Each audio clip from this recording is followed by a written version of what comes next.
Karen Nyamu is making headlines again. About 1 hour ago, as I speak, taking to her social media accounts, she has made a post that has clearly backfired, going on how Kenyans have responded. But before we have a look at that, let me say this. William Ruto was in Nakuru earlier today, where he accused an American NGO Ford Foundation of being behind the protest witnessed in Kenya. Ruto went further to claim that Ford Foundation is the one sponsoring Gen Zs.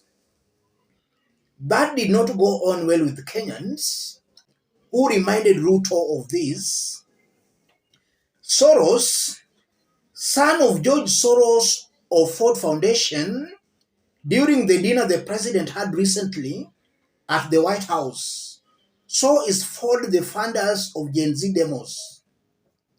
Recently, when William Ruto was in America, he was captured live on camera with the son of George Soros. In fact, they took pictures. So Kenyans are asking questions. Is this the same Soros William Ruto is now accusing? Kenyans are asking very tough questions. And then Gabriel Loguda had this to say: the Ford Foundation sponsored the arrogance we saw with UDA elected and appointed leaders.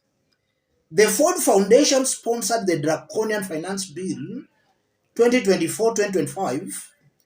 The Ford Foundation sponsored the incompetence we saw or experienced in the UDA regime's cabinet. The Ford Foundation sponsored the opulence we have witnessed in UDA elected and appointed leaders. The Ford Foundation sponsored the health ministry not to post interns as per the agreed CBA. The Ford Foundation sponsored the Ministry of Education not to post and pay JSS teachers in Kenya. The Ford Foundation sponsored the wastage of taxpayers' money.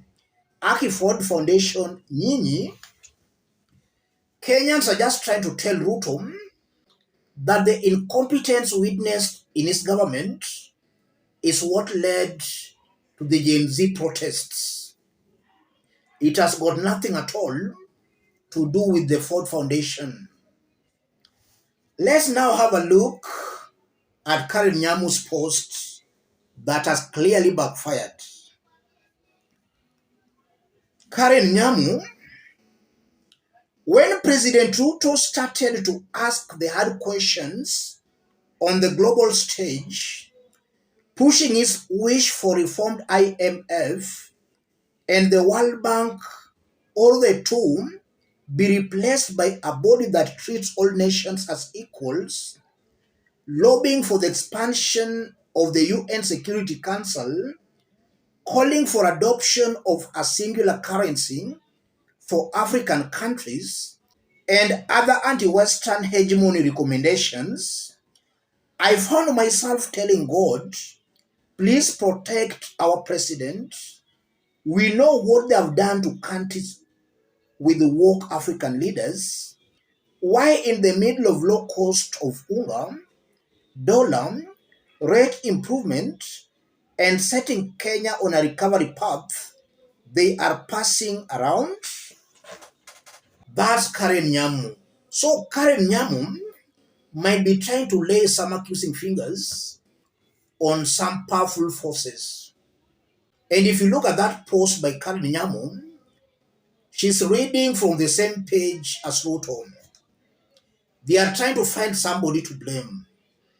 And that has largely been how William Ruto and his team play their politics. They used to blame Uhuru Raila as a new position, but now that they can no longer blame those people, they must find somebody to blame. And recently they were blaming Uhuru and Rigathi Gachagua as being responsible for funding of those Gen Zs. I don't know how it turned from Uhuru, from Rigathi, now to Ford Foundation. All these are William Ruto and Kenya Kwanza gimmicks to divert attention from real issues. And that's how William Ruto has largely played his politics. And he has taught his foot soldiers the art of propaganda. This is how Kenyans reacted. You will be fired soon, very soon, Madam Tampons. Hey, hey, surely, are these the kind of leaders we are expecting them to change our lives, Kenya? With this kind of thinking, Kenya haitawahi wacha kukopa. Beno Luoch, focus on keeping Samido happy, ma'am. You know nothing on IMF. Thank you. Munyinyi Gachishi, we are coming for those nominated seats nonsense. They must be scrapped together with the women rep nonsense. Fred Maundu, you clearly don't have a full grasp of the IMF and World Bank matters. So it might be best if you remain from commenting further. Thank you. Bernard Ombachi, Senator Karen Nyamu, everyone in Africa and the Caribbean are aware Ruto is Western puppet, especially the USA. Kenyans have refused a Western stooge. Murithi Magiri, nothing to do with that. It is his wickedness that has come to haunt and do away with him 100%. On David Mwangi Gishuru, what do you know about IMF and World Bank? Kenyans are not happy with those sentiments made by Karen Nyamu. It's clear Kenyans are seeing that as just a way of passing blame. The truth is this government has failed, and the failures by this government are what have made Kenyans to go on the streets. Nobody has been sponsoring Gen Zs. Kenyans were tired of fake promises. Kenyans were tired of a president who is constantly campaigning for the next election. Kenyans were tired of corruption in the government. All those issues accumulatively led Kenyans to the streets. And William Ruto should not try to divert attention. He should come to terms with the reality that Kenyans have already lost faith and confidence in him. The earlier he realizes that, the better. As I conclude, it's also coming out very clearly that William Ruto and his team are very disparate, and it might be just a sign that this is a moribund government, a government that is soon collapsing. Yes, let me stop it there, ladies and gentlemen. But even before I stop, in case you're watching us but you have not yet subscribed, subscribe, give the video a like. Those watching us outside Kenya, drop a comment, let us know from which part of the globe you are watching us from. If possible, subscribe, give the video a like. If you listen to Ruto speaking today and you see what Karen Nyamu is posting, Ruto and his team, they have not learned anything. They are still the same.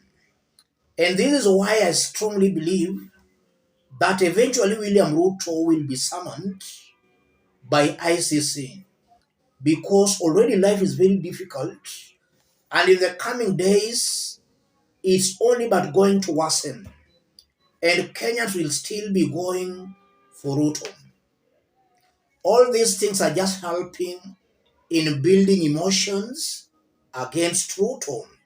Ruto must go.